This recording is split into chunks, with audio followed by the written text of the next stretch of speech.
¿Cómo le va? ¿Qué dice? Muy buenas noches, bienvenidos. Esto es Caníbales aquí por la pantalla de C5N. Como siempre le digo, un programa especial esta noche, porque creo yo, y me parece que es importante manifestárselo a usted también, estamos en un momento liminar, en un momento donde a mí me aparenta por lo menos una especie de punto de inflexión. ¿Sabe para qué?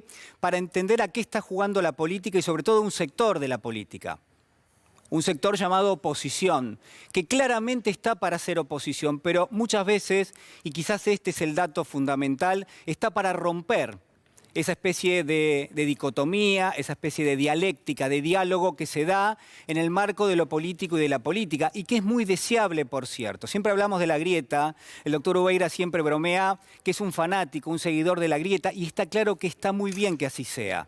¿Sabe por qué? Porque dentro de ese debate, bueno, uno quiere lo mejor y probablemente la política busque garantizar derechos, busque acercar soluciones a los problemas cotidianos que tiene la gente. Claro, si no hay política, si no hay discusión, si no hay dialéctica, ¿qué es lo que queda? Y lo que queda es ni más ni menos que el efecto de un impacto. Y creo que lo que vamos a tener en los próximos días es precisamente eso. Mire, quiero preguntarle esta noche, y lo vamos a estar conversando en las próximas 2 horas, ¿cuál es el objetivo, el verdadero objetivo que tuvo y que tiene la oposición política en la Argentina en este mismo momento? ¿Qué es lo que quieren? ¿Qué es lo que están buscando? ¿Cuáles son las anudaciones? ¿Cuáles son las consecuencias directas que se van a ir hilvanando una tras otra en un contexto? Porque claro está, hay que traer el contexto. Y déjeme decirle que quizás vale lo que ha sucedido en los últimos días. Claro, para algo tiene que servir este rechazo de lo que era la propuesta de presupuesto para el año 2022. ¿Por qué? Bueno, porque se rompió todo puente, se rompió todo código, porque muchos de los argumentos que uno podría considerar de forma que proponía la oposición política, mire, se hablaba de que no estaban conformes, por ejemplo, con el dato de inflación o el dato de crecimiento, que en gran medida lo que estaban apuntando era que el gobierno subestimaba la evolución de la inflación para el año próximo y que eso le iba a dar un margen de discrecionalidad. ¿Qué significa eso en criollo? Bueno, que si la inflación es del 30 para el gobierno en el presupuesto proyectada para el año que viene y la inflación termina siendo del 50 y el gobierno recauda más por esos 50 puntos de inflación, porque en parte el IVA es lo que trae y engorda esa recaudación, el gobierno podía reconducir partidas a partir de lo que era esa recaudación adicional no prevista en el presupuesto. Pero entonces uno se pregunta si rechazando el presupuesto acaso no había mayor discrecionalidad aún, y de hecho la hay y la va a haber.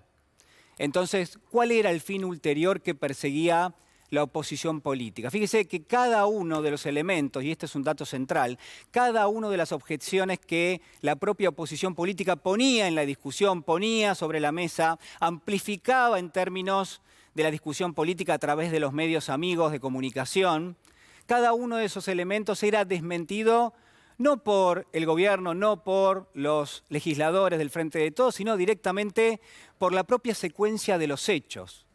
Cada una de las propuestas de la oposición era desmentida a su vez por lo que eran directamente las intervenciones que tenía cada uno de los miembros de esa oposición política. Mire, hay tantas cosas para mencionarle. Se dijo en algún momento que el presupuesto no era un reflejo de lo que hoy por hoy están mostrando los indicadores económicos. Pero cuando uno va a ver qué pasaba en el 2018, qué pasó incluso en el 2019, uno se encuentra con una verdadera sorpresa. Por ejemplo, el presupuesto del expresidente Macri para el 2018 y para el 2019 tenía previsión de crecimiento de la actividad económica entre 2 y 3 puntos porcentuales del producto. Y cuando uno ve el resultado, esos mismos periodos arrojaron caídas de 3 puntos. Es decir, que entre lo presupuestado, entre lo proyectado y lo que realmente se tuvo, había una distancia de casi 6 puntos de crecimiento del Producto Bruto. ¿Y eso no era un error? Yo lo escuchaba hace algunas horas nada más a Carlos Heller, el titular de la Comisión de Presupuesto y Hacienda, quien decía, miren, en un presupuesto el gobierno pone aquello que va a tratar de conseguir. Imagínense que el gobierno pone que va a tener 60 puntos de inflación el año que viene. ¿Cuáles son las expectativas que eso genera en la sociedad?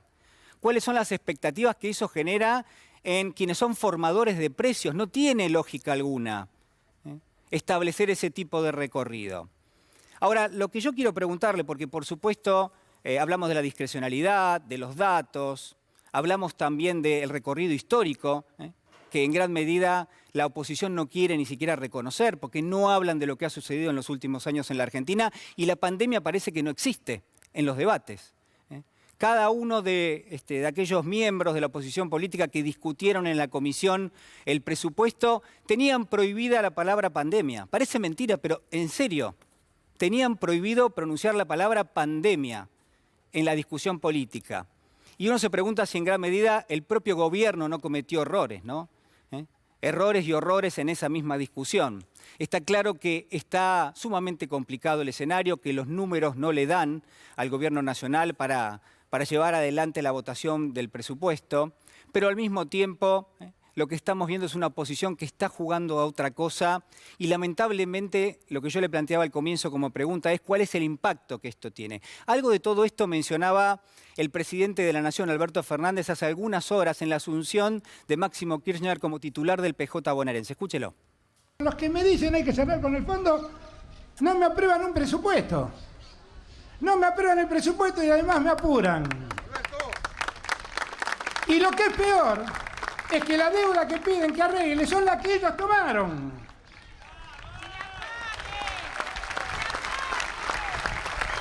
Yo lo que pido, no sé cómo se llama esto, puedo llamarlo, por favor, pido un poco de honestidad intelectual. Sean intelectualmente honestos.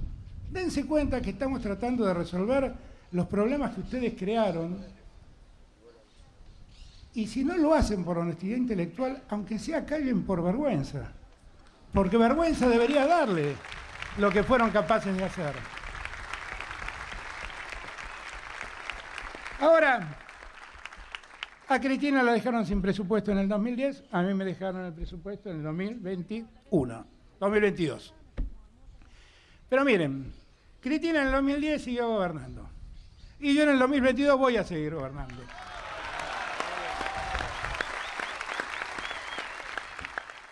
Bueno, yo le hablaba también de los contextos, ¿no? Y que son relevantes y son importantísimos. Hay que tener cuidado de no meterse de lleno en la dinámica que dibuja la política, que puede ser tentadora en algún punto. Los debates en el Congreso han sido, en gran medida, tentadores, sobre todo para hacer lecturas de carácter endógeno, vinculados obviamente a lo que son las distintas discusiones en cada una de las provincias, pero en rigor el elemento central que hay que traer es el contexto. ¿Sabe por qué? Porque en términos generales la historia, la propia historia es lo que propone.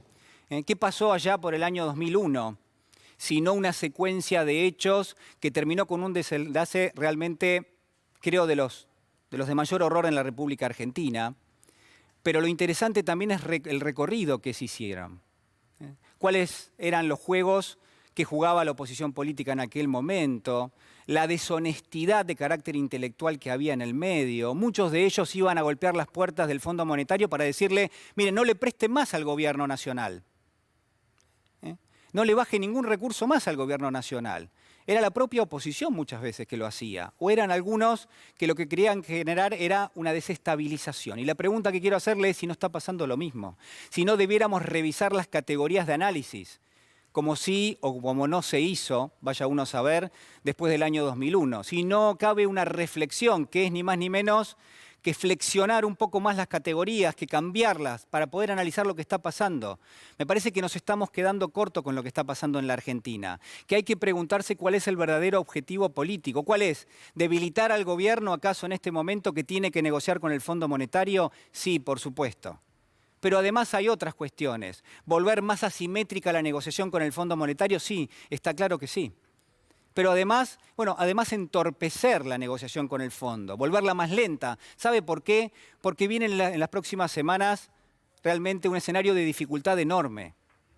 Porque todavía no se cierra un acuerdo con el fondo, que podría uno decir, bueno, es un escenario realmente malo, magro, árido para millones de argentinos, pero seguramente va a ser peor no cerrar con el Fondo Monetario, probablemente, ni siquiera por el fondo, sino por todos los actores que rodean hoy al Frente de Todos en términos políticos y al gobierno nacional y que no quieren lo mejor, que no quieren una salida pacífica, que lo que están buscando es desestabilizar, tanto en términos sociales como también económicos.